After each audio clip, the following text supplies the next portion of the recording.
We are at the final video in this series regarding modifying columns. The last stuff we're going to look at is regarding column searching and ordering. So we'll take a peek at what that means using the columns builder. In the tool, what we're looking at is these particular column settings. And what the definition is of searchable is basically if you have this box checked, that means when somebody turns on the search feature or types into it, that field, regardless if it's shown visible, will be searched on.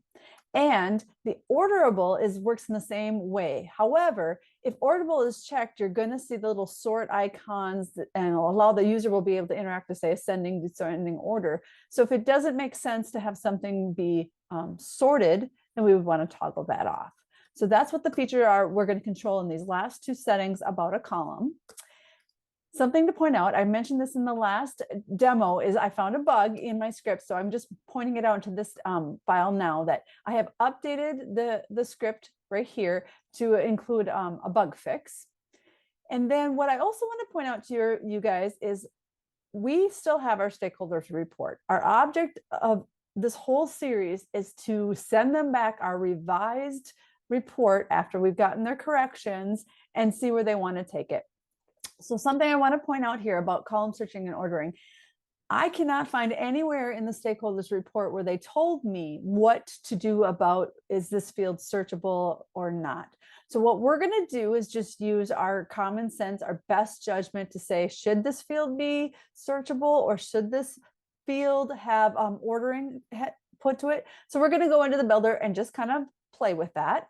And then the final touches that aren't really part of the series, but we're going to end up using at the end is creating our report that they want to be able to say, hey, you know what, you gave me this, but I want the report to include only active contacts, and I want the title of it to be active contacts. So what we're going to do is once we get our settings correct, we're going to go into the report. We're going to change the data query to make sure it's all active contacts only. We're going to come back and we're going to make sure that the report looks what the customer wants. And then we're going to lock everything up and this series is done. We'll see you in the demo file. We're in the final demo file for this series when we're modifying columns. This time we're going to look at column searching and ordering in our columns builder tool and see what we have to do to make sense of how to toggle those features on and off. Let's hit quick start. All right, we should be on our last video 3.3 and we'll repeat our same actions of going ahead and duplicating this entire record. Let's get ourselves up to date so we have the right names. And we're going to do column searching and ordering. All right, that's our topic. We'll say submit and close on this one.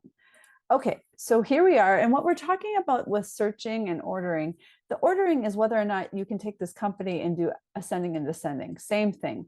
If we toggle those off, you cannot search this. So do you notice on the active field, there is no ability to sort. And we should be able to see that by our DataTables builder. So let's go look at that feature first. In the columns, if we go ahead and hit our columns builder, it will bring up our information. And if you see the word active, you see how the box is unchecked? That's why we could not use that feature. So let me just turn it back on quick and submit those changes and come back to our build. And now active is on. You see that? Pretty easy adjustment. So we really just need to use our own judgment on here on whether or not a column should be orderable or not. But I think for the purposes of here, we should just be able to leave everything on. We could maybe take zip code off, but let's just leave it on so the user can understand, you know, they have this capabilities to do so. Okay, the other feature we're talking about is the search feature. So of course, if I can see somebody's name on here, we can go ahead and find something. But what I want to point out is, notice how I don't have the word email on here, but behind the scenes, I know that it's still turned on. So if I wanted to find anybody that had a Yahoo account, you can see in here, I don't see the word Yahoo anywhere, but it's telling me that I have enough entries here of respondents that have Yahoo. So let's go see what that looks like. So right now we're responding with 8 users, or we're responding with Yahoo and we're getting results. So let's clear that. Let's go to our columns definition. And under here, the reason why Yahoo was coming up is because under searchable, that field is still searchable. So let's just untoggle that and go back and try our search again. So if I search for Yahoo, no matching records found. So it's really important to know your user cannot see this. They don't know what they're searching on, but most of the time they're expecting what they see on the screen to be searchable. So with that said, I typically turn off all of the columns that are not visible from this feature as well. Now we could always look at this and kind of go, well, maybe I want to turn that on, that website or something like that.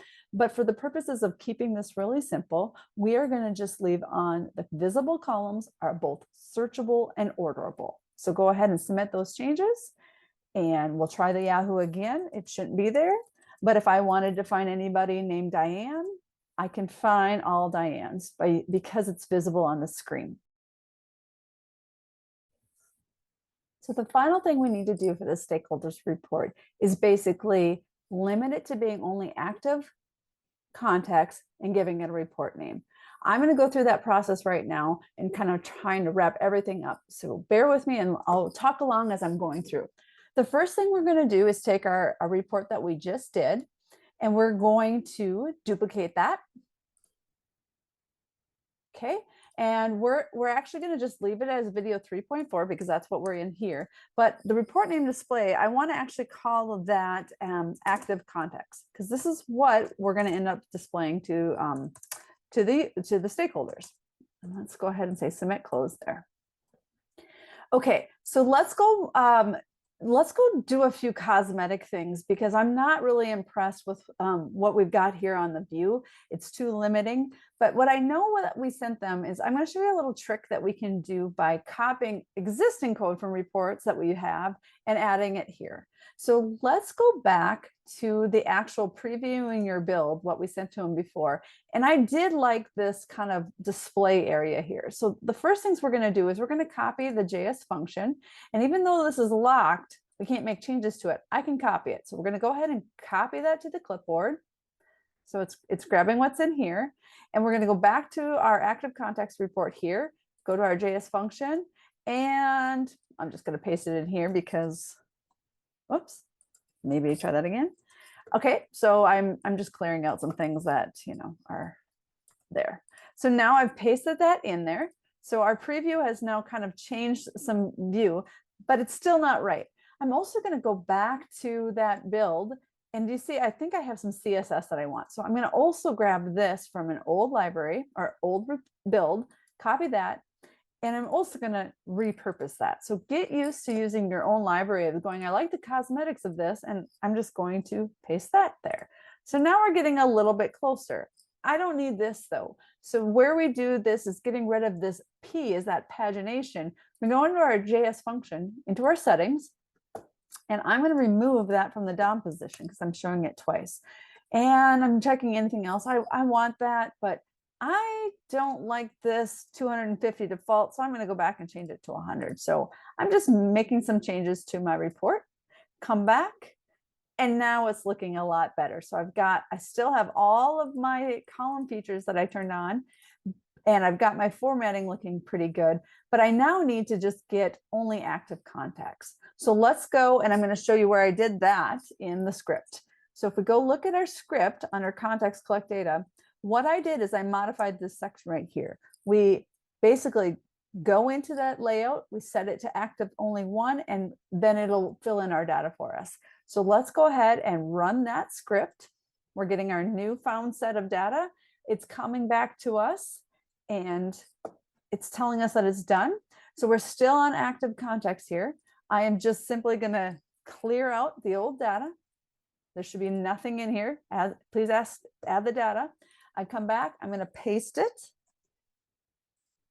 And now it tells me I have 445 records. So let's go look at that. 445, I see the word active, and all things are active. So the last thing I really need to do here is remove this now, because it's always going to be the same data. So why show our user that? But let's go do that by going back into columns, adjusting our setting, and let's remove the visibility and the searchability for that. Submit it, come back to our report, it's gone. Perfect. The only thing we have to do now is add the report title, and I'm just going to show you that. It's not really part of this lesson, but where you do that in is under HTML. We have to come into this area here and manually type this. So the way to do that is we're adding a div tag, and then we're also going to just add a header tag.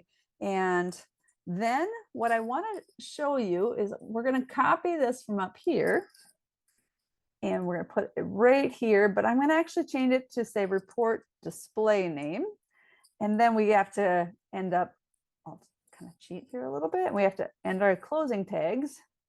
And I didn't mean for it to have that color coding, so let's not do that. Let's cheat a little bit more. And I don't like that. Okay, we're not going to be able to change that formatting at this particular moment, but we're going to end up ending the div tag and the header tag.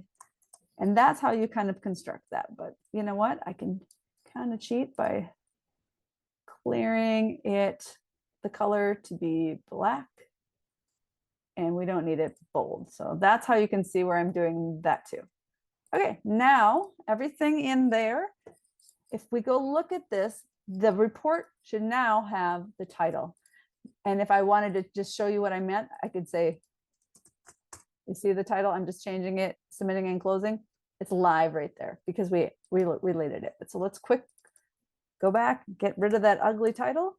And there we go. Our report that we got feedback from the stakeholders is ready to be back and sent to them and used. It shows the title, it's got the format that they want, and that's it for this series. We've figured out how to adjust our columns and display the ones we want, change down some order and visibility settings, and now our users can play with it. In the next series, we're going to look at script integrations. Basically, when you click on a row or a cell, you can perform a FileMaker script action. We'll see you in the next series.